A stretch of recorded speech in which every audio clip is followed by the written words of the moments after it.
Hey guys, let's get more news about Steelers, but first, don't forget to subscribe and leave your like. Blockbuster trade proposal ships Steelers Super Bowl MVP and Pro Bowl QB. The Pittsburgh Steelers made one of the biggest surprising moves of NFL free agency last offseason, adding both quarterbacks Russell Wilson and Justin Fields. Bleacher Report's Mo Moton argued the Steelers could form a new duo this offseason, Matthew Stafford and Cooper Kupp.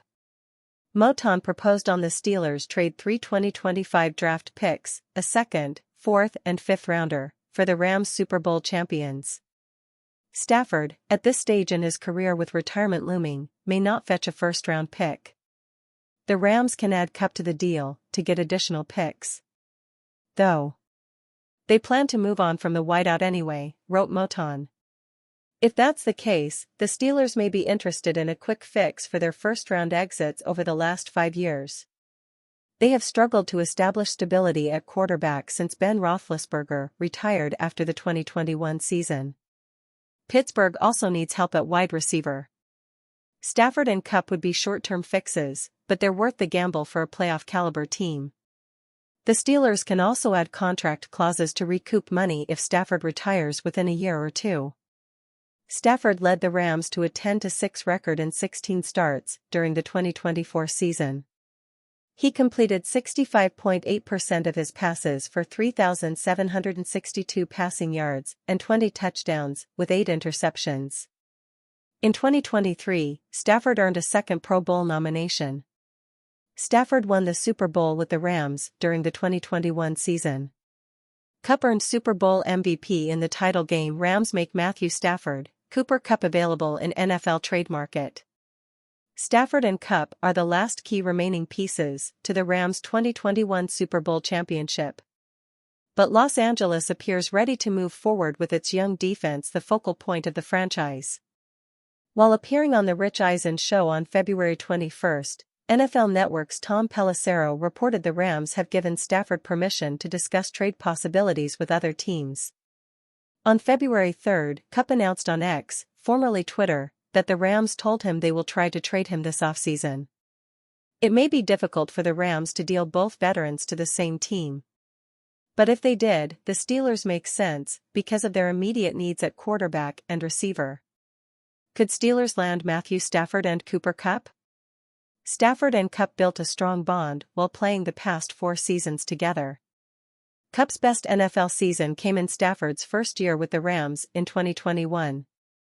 Kupp led the NFL with 145 catches, 1,947 receiving yards, and 16 touchdowns in that campaign. Kupp capped off the campaign with 8 receptions, 92 receiving yards, and 2 touchdowns in the Super Bowl. Landing Stafford and Kupp would improve 2 offensive positions for the Steelers.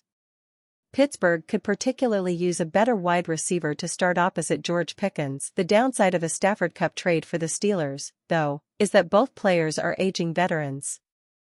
Stafford turned 37 years old on February 7, which makes him older than Wilson. Stafford should be an upgrade over Wilson and Fields. But the question is whether he can help the Steelers beat the AFC's elite quarterbacks in the playoffs. Likewise, Kupp offers the Steelers an upgrade at his position. But Kupp turns 32 in June and hasn't posted a 1,000-yard season since 2021.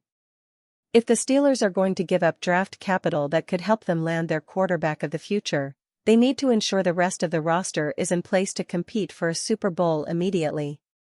For non-Ashton Janty backs, for Steelers fans to watch at Combine, it's hard to imagine the Pittsburgh Steelers being successful without being able to run the ball well. January football demands it, and with mediocre quarterback play a near certainty, it will be a necessary point of emphasis on next year's offense. Offensive coordinator Arthur Smith was tasked with fixing the ground game in 2024. While his quarterbacks exceeded expectations, his running backs didn't.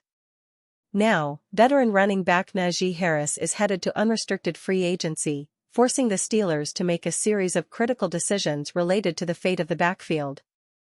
Pittsburgh will once again have the opportunity to draft a running back in round 1, as they did with Harris. But an incredible class of running backs might make that a lesser priority come April.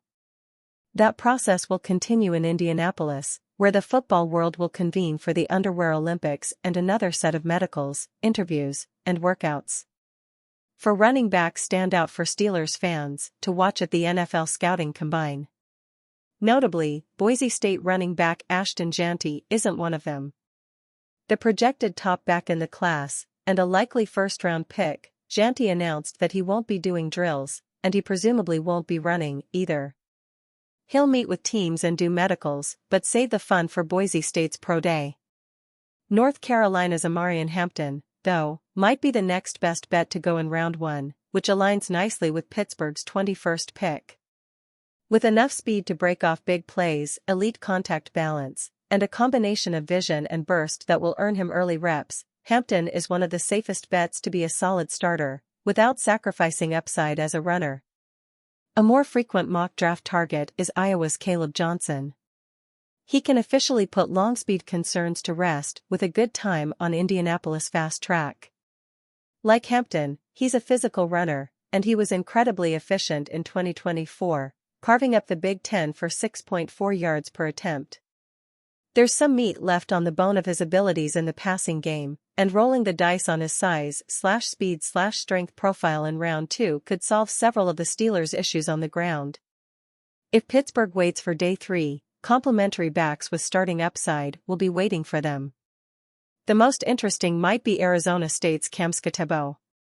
Introduced to the national audience in a heroic college football playoff effort, Skattebo is incredibly dense and surprisingly elusive. Related, what is Steelers' plan for Jaylen Warren? He's short and shouldn't run particularly fast in his 40-yard dash, but Skattebo's power and passing game utility will earn him an NFL role. Given how much of his game is predicated on power, he'll have to impress both on the scale and on the track to check the box as a back worth starting from the jump.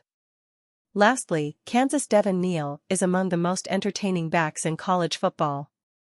If Pittsburgh doubles down on big play threats, Neal could find himself bouncing around behind the line of scrimmage.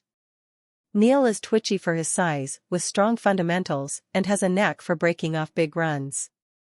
He lacks the early round pedigree of some of his peers, but that shouldn't stop him from making an immediate NFL impact. Contract price for Matthew Stafford revealed for Pittsburgh Steelers. The Pittsburgh Steelers appear interested in Los Angeles Rams quarterback Matthew Stafford. However, if they want to make that trade, not only will they have to give a significant draft pick, but a hefty contract will come with that trade, too. Peter Schrager of NFL Network reports Stafford is asking for $50 million per year in his next contract, a steep uptick in his current cost for a 37-year-old quarterback. The Steelers have more than enough space to accommodate it. Yet, the question is not so much about whether they can afford it, but whether they should do it. Stafford had the Rams within a drive of knocking off the Super Bowl champion Philadelphia Eagles on the road and in the snow, so he has plenty of gas in the tank. Jordan Schultz of Fox Sports reported last week that Stafford is a first-round pick. With that contract cost, it seems unlikely the Rams will land that much draft compensation. That is about right for what Aaron Rodgers went for at the time of his exit from Green Bay, and if the Steelers want to maximize their Super Bowl window, this is a move that could be their big swing for the moon, but Stafford will need a reworked contract and started to show signs of decline. On top of that, Stafford has often been injured, and with the Steelers' young but still growing offensive line, those concerns would not be quelled in Pittsburgh. And are you a fan? What do you think of the Matthew Stafford situation? Leave your opinion in the comments.